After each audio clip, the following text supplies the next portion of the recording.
Sir, आज हम लोग अपना सेकेंड चैप्टर शुरू करने लगे हैं, जिस चैप्टर का नाम है टाइप्स ऑफ कंपनी। हम यहाँ पढ़ेंगे कि कितनी अलग अलग तरीके की कंपनीज बनाई जा सकती हैं as per the provisions of companies act 2013।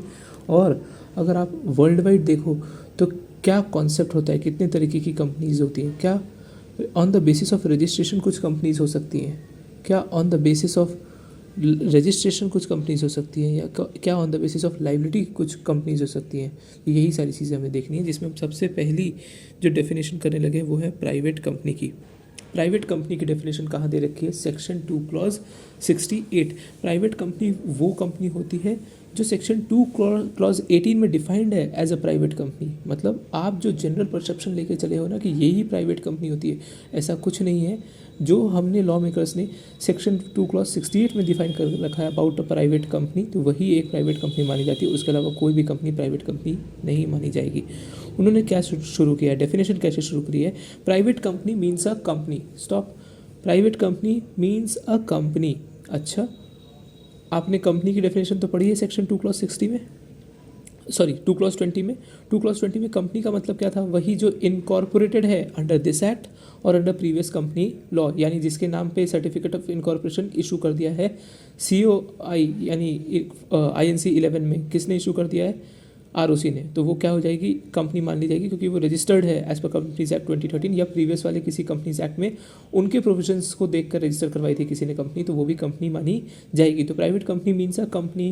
Private company का सबसे पहले कंपनी होना ज़रूरी है, यानी प्राइवेट कंपनी भी क्या होगी? कंपनीज एक्ट 2013 के अंदर रजिस्टर्ड।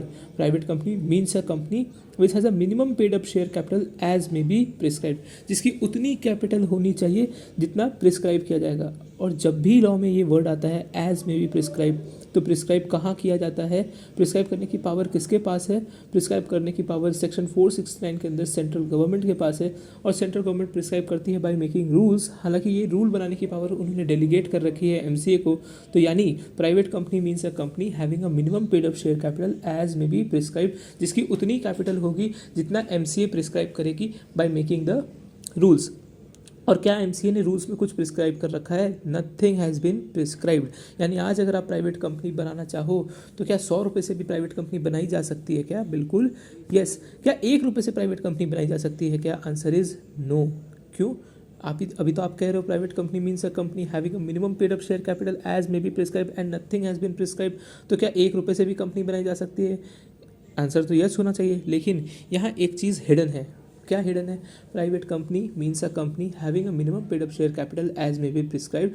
लॉ मेकर्स ने कुछ प्रिस्क्राइब तो नहीं किया है, लेकिन इनडायरेक्टली प्रिस्क्राइब ज़रूर किया है। कैसे? सेक्शन 3 सबसेक्शन 1 के अंदर। सेक्शन 3 सबसेक्शन 1 क्या कहता है कि जब भी आप कोई प्राइवेट कंपनी बनाना चाहोगे तो उसमें कम से कम जो मेंबर, कम से कम कितने लोग होने चाहिए प्राइवेट कंपनी बनाने के लिए? कम से कम 2 मेंबर होने चाहिए। 2 और मोर, मतलब 2 होने चाहिए और 2 से ज़्यादा भी हो सकते हैं। वो कितने ज़्यादा हो सकते हैं वो देखेंगे, लेकिन कम से कम तो 2 मेंबर्स होने, 2 लोग तो चाहिए, 2 पर्सन्स तो होने चाहिए। दोनों आर्टिफिशियल हो सकते हैं क्या? यस। दोनों नेचुरल हो सकते हैं क्या? यस। तो कम से कम 2 लोग तो होने चाहिए। और ये 2 लोग कौन लोग होंगे?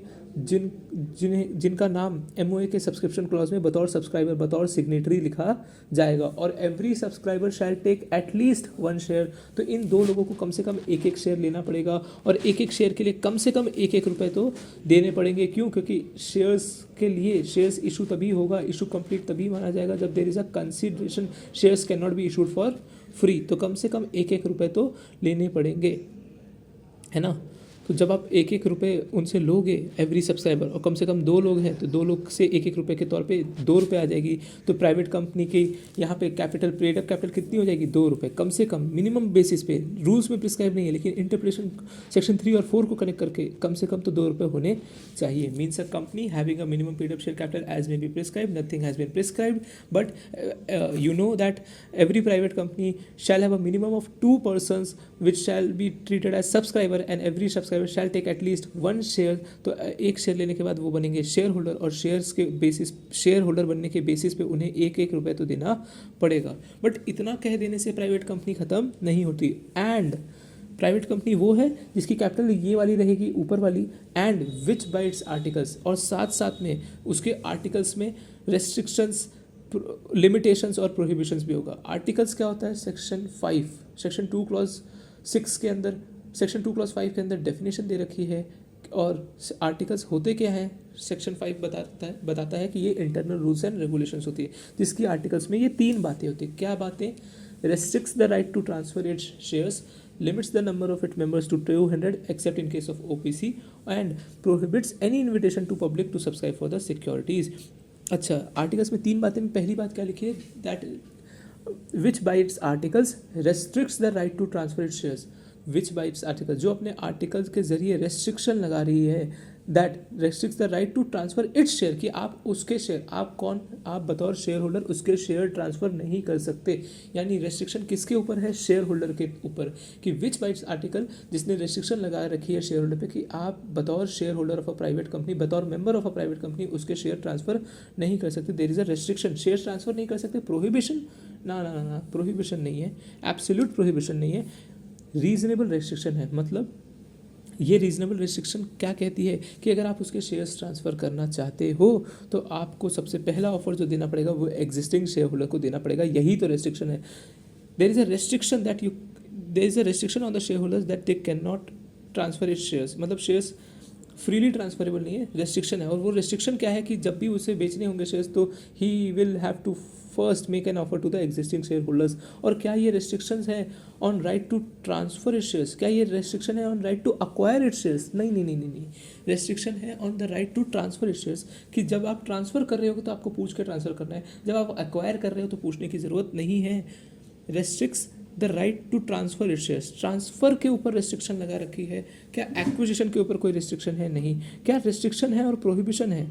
क्या प्रोहिबिशन लगा रखी है? क्या नहीं, प्रोहिबिशन नहीं है, एब्सोल्युटली मना ही नहीं है कि आप उसके शेयर ट्रांसफर ही नहीं कर सकते। इनके शेयर ट्रांसफरेबल तो है बट नॉट फ्रीली ट्रांसफरेबल है, क्योंकि रेस्ट्रिक्शन है। और वो रेस्ट्रिक्शन क्या है कि अगर आप being a member of private company उनके शेयर्स को ट्रांसफ़र करना चाहते हो तो आपको उनके एग्जिस्टिंग शेयर होल्डर्स को ऑफर देना पड़ेगा। Restricts the right to transfer its shares, आप उसके शेयर, आप मतलब कौन, आप कौन हो? ये रेस्ट्रिक्शन किसके ऊपर है? मेंबर के ऊपर रेस्ट्रिक्शन है कि आप उसके शेयर्स ट्रांसफर नहीं कर सकते। क्या डिबेंचर ट्रांसफर कर सकते हो? Debentures are freely transferable, yes. और क्या बतौर पब्लिक कंपनी, सॉरी बतौर प्राइवेट कंपनी अपनी प्राइवेट कंपनी इक्विटी शेयर या प्रेफरेंस शेयर या फुल्ली कन्वर्टेबल डिबेंचर्स को लिस्ट करा सकती है क्या स्टॉक एक्सचेंजेस पे वॉलंटरली, ताकि वहाँ उनकी ट्रेडिंग भी हो सके और लिस्टिंग भी हो जाए और ट्रेडिंग भी हो सके? द आंसर इज नो, क्योंकि there is a restriction. Private company is a company, means a company which has a minimum paid up share capital as may be prescribed and which by its articles, जो अपने article के जरिए restriction लगाती है on share holders right, कि उनके right पे restriction है कि वो शेयर्स को ट्रांसफ़र नहीं कर सकते फ्रीली। और अगर आप लिस्ट करवा दोगे तो फिर लिस्ट होने के बाद तो फ्रीली ट्रांसफरेबल बन जाएगा इंस्ट्रूमेंट, क्योंकि कोई भी आसानी से स्टॉक एक्सचेंज का मैकेनिज्म यूज़ करके शेयर्स की खरीद बिक्री कर पाएगा। तो ये चीज़ हम अलाउ नहीं कर सकते। लेकिन क्या नॉन कन्वर्टेबल डिबेंचर्स जो आगे जाके कन्वर्ट नहीं होंगे, क्या उनको लिस्ट करा सकते हो? क्या बिल्कुल यस, क्योंकि यहाँ रेस्ट्रिक्शन सिर्फ किसके ऊपर है? रेस्ट्रिक्शन है शेयर्स ट्रांसफ़र के ऊपर, डिबेंचर के ट्रांसफ़र के ऊपर रेस्ट्रिक्शन नहीं है। अगर वो फ्रीली ट्रांसफरेबल हो भी गया तो कोई फ़र्क नहीं पड़ेगा। अच्छा, उसके अलावा